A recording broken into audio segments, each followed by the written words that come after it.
Alright, how we doing, ladies and gentlemen? My name is Wolf, and the last time I did a rant, it went really well. So, I have another one in the store for you. I have joined the dark side when it comes to Guild Wars 2. I made myself a promise many, many years ago, which was that I was never going to become what I hated. But if you look at my character selection screen, you can see I have done precisely that.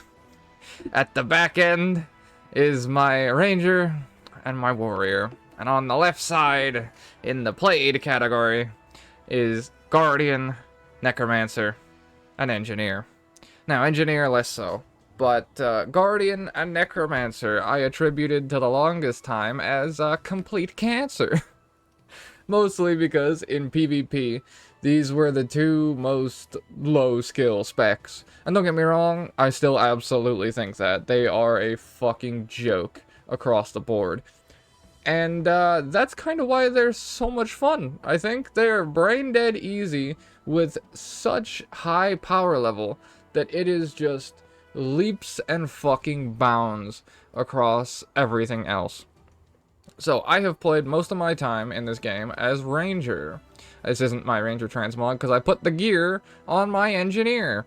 And most of the time I spent playing ranger was wanting rifle ranger.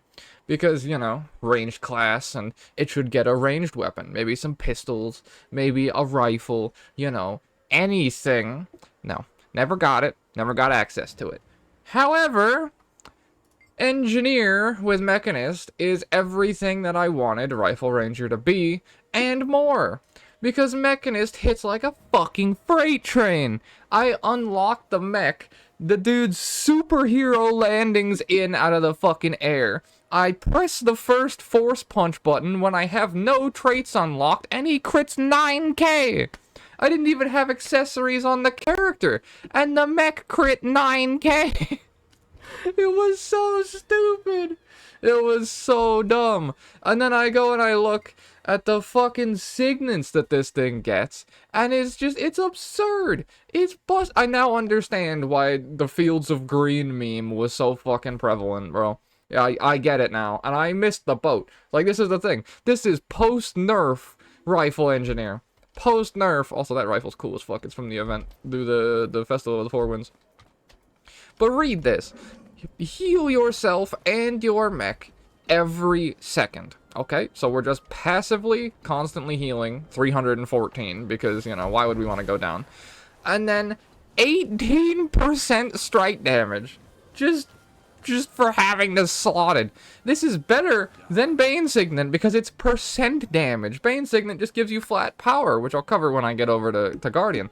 But this is 18% flat strike damage on the mech, on you, on the rifle. Oh my god, it's crazy. And then the elite reduces the recharge of other signets passively, and then it orders Homeboy to just nuke everything.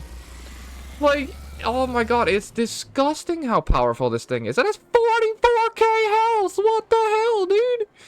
Like, he just flies off screen and blows something up in PvE, and then in PvP, like, my guy just goes in and brawls. We're playing 6v5. Like, it's so stupid how powerful this thing is. Like, it's wild. And, like, since they changed... The last time I played Engineer, and the reason it didn't click for me to begin with, was because they had to use, it was Hip Shot instead of Rifle Burst here, which I didn't like the animation of. But now they've changed it. So now you're firing a 2-round burst, to which the first one's a gunshot, and the second one fires an explosive, which if you then trait this, the explosive will heal you. So you have passive healing every second, and then you have healing every second, because why don't we add healing every second? Amen, Deadeye. I'll make that gun next. Alright, next thing. So that's just Ranger, but better. That's fun. And then you add Amalgam over top of that, and we get 3 wolf pack instead of 1 wolf pack, and why do I pick this class? Okay, Warrior. Moving on. Okay, Guardian. I have wanted 3-hit Arc Divider since I came back to Guild Wars 2. And they had removed it a previous month. I've talked about this a bunch, right? So I saw that Guardian had access to Whirling Wrath. So I figured, I've always had this build in the back of my mind, that I saw a bunch of Willbenders doing, a bunch of spin moves and cool shit. So I was like, okay, what if I just make Ultra Spin Willbender? So what you do, is you put the symbol in the ground, then you spin on the symbol, and you get Cleansing Bolts, and then you use Whirling Light, and you spin again, because we're a cycloner now. And then, you have Alacrity! For some fucking reason! Willbender has Alacrity! Bro, I can literally move halfway across the screen, and then just have it all come back faster. Like, how is this fair? How is this fair? Like, you take away 3-hit arc divider because it hits too hard. If I hit you with this and this, I do more damage. Like, what the fuck? How, like, oh my god, how babysat is this fucking class, bro? It's crazy. It's crazy. Because now, literally, all I do is I just spin like this, and then I just reset my cooldowns with Alacrity. And the crazy part is, it's not even at max fucking speed. Like, let me go find something to hit. Hang on. Sorry, let me just slam my head into my desk. There's something to fucking hit. Like, oh my god, it's crazy. It is genuinely busted. And on top of that, you put a Frenzy Sigil in the weapon, and you're just a Cycloner.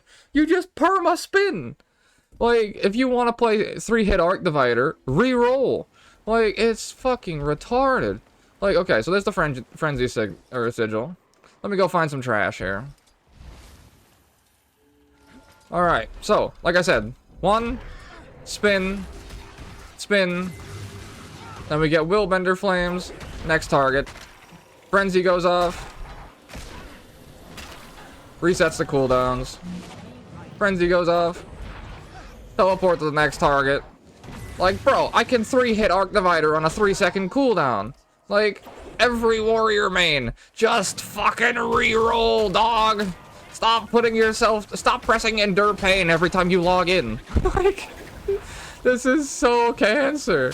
I mean, it's fun as fuck, don't get me wrong. Like, it's cancer that it got taken away from the other class, but it's fun as fuck that it's here. Yeah, the dark side it's pretty good, boys. It's pretty good, and we haven't even gotten to the best part yet. So yeah, everything just kind of melts, and then you reset the cooldowns all over again. Oh no, I've run out of Alacrity. Guess what? I can get more. That's absolutely great. Let me just stack this. Wham! 10 seconds of Alacrity. That's literally longer than the cooldown on the spin itself. Love that. Alright, next class. And then the final, the piece de resistance. The piece de resistance. Fucking necromancer. This class is absolute AIDS. Absolute AIDS. Because you can literally... I was joking beforehand about you can roll your face on your fucking keyboard. But oh my god, did I understate the truth of that statement. Because this is the highest DPS, like actual DPS class that I've made by fucking accident, for starters. Obviously, the Necromancer build that you guys have seen before, that is on the channel with Chill Reaper, is crazy. It's absolutely hilarious. But yeah, you can literally just dump your face across the entire keyboard, press every button, and then just everything melts. And then just, oh no, we're having a problem. Okay, Reaper Shroud. Like, literally, someone was in stream, and I was doing T100 Canaxi, and they were like, you know, I never thought about using Reaper Shroud like that. And I was like what? And he's like, you're just popping into Reaper Shroud to absorb hits, and like, not actually pressing any buttons. And I'm like, huh?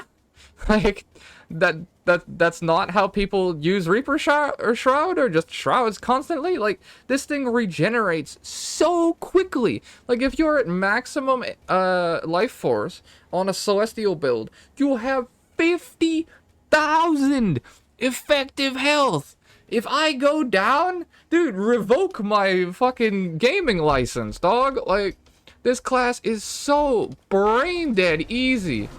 It is easily the best caster of the lot, and there's no question, because the skill floor of this class is, like, in the pavement.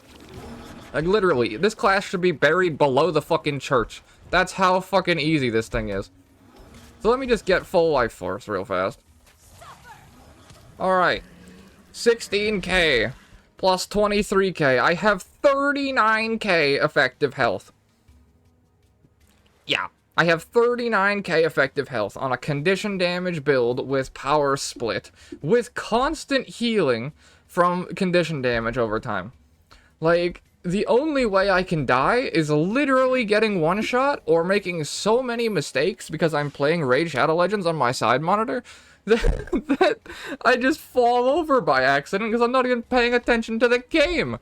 Disregard the fact that I can press like one button and get absurd amounts of conditions. Like, just hold this real fast. Alright, cool. I don't even need to deal with you anymore. Just die. Die, swine. Good talk. Like, what a class! And people were over here playing Piano Elementalist, pressing enough keys to make an Asian father proud. And, like, all you need to do is press your Death Shroud. Like, it's so stupid, man. You just drop this, spin on this. Congratulations, you've inflicted enough chill that, like, they just have a full stack bleed bar. It's so stupid. Like, why would you go through the hassle of learning Elementalist Piano? Or why would you play Mesmer and have to deal with all the clone management when you can just actually roll your face on your keyboard? And then don't even get me started on Scourge. Like, oh my god. I don't play it, personally. But, PvPing against Scourge was genuinely the worst experience I've ever had in this game. It is what made me realize Necromancer is insanely busted. Because when you're playing Conquest, for example, of course, there's a point underneath you. So, what they would do is just litter the thing with the sand shades. You just drop 3 sand shades on a point, and now all of a sudden, you're playing against Red Circles, the class. There's 3 separate spots that could land an instant fear if they pop Desert Shroud. There's 3 separate spots shitting out Torment, Burn, and other conditions. Like, you just can't stand anywhere. And then they use the, what is it, the Torch 5 or Torch 4, and just, like, you can't play the game. You can't play the game. You walk into a fear, you die instantly. You then get them to 2%, and, there's a 13k health bar. Love that. Like, it's absurd. It's absurd.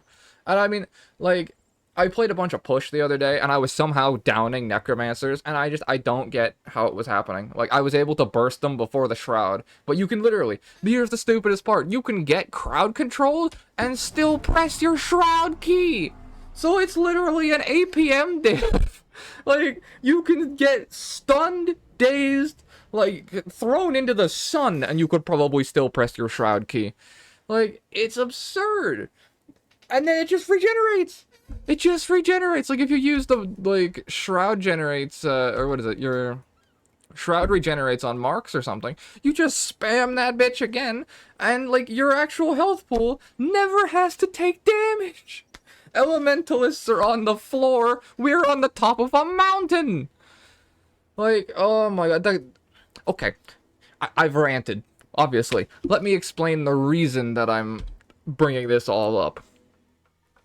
I made a video on the main channel about action RPGs that it put a good point forward that I don't think got either conveyed well enough or ARPG players just didn't care. But it was about the power of character creation. And I am genuinely at the point of thinking that your character selection screen is the most important part of any game you play ever. Because if we look at this objectively, alright? I can have a very good time if I play this half of my screen, and a very dog shit time if I play this half of my screen.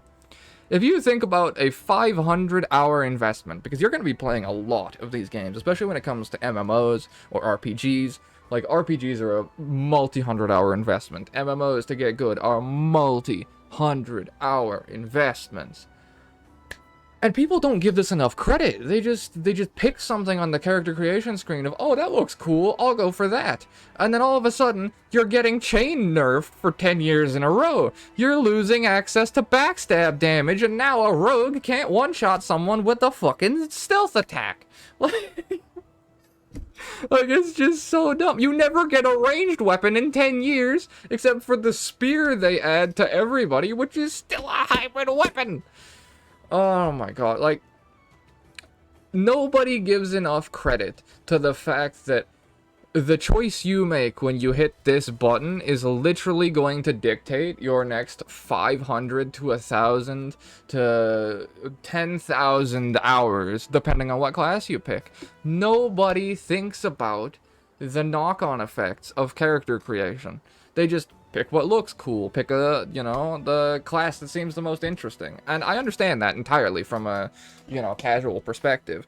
But that's where they get you, is that not doing the research winds up with you literally having, like, a worse experience just by pure fluke. Because you think about it. Here's the best part. On the character creation panel, Guardian and Warrior are side by side. They are about 50 pixels away from each other. This is 500 hours of endure pain, and this is 500 hours of camping this guy. It is a 50 pixel difference from loving Guild Wars 2 and buying every expansion because you're having the greatest time mowing through everything, and complaining on the fucking forums for the next 1,000 hours. It is a 50 pixel difference. And we just don't give that enough credit. Yeah, that's the power of character creation. That is my takeaway from this. Is the dark side is a lot more fun. I guess that's why the Sith kind of always seem so appealing, huh? Yeah, well, what can you do? Don't roll these classes. This is the worst part, is I love them. Like, I love Warrior. It's a lot of fun. I love Ranger. It's a lot of fun. I love Thief. It's a lot of fun. But, like, bro, it's just the quality of life on these classes is just so much higher than everything else. It's just asinine. Absolutely asinine. And that's coming from someone with 500 hours of Ranger, an 8-year-old Warrior, and a lot of hours PvPing and PvEing on Thief.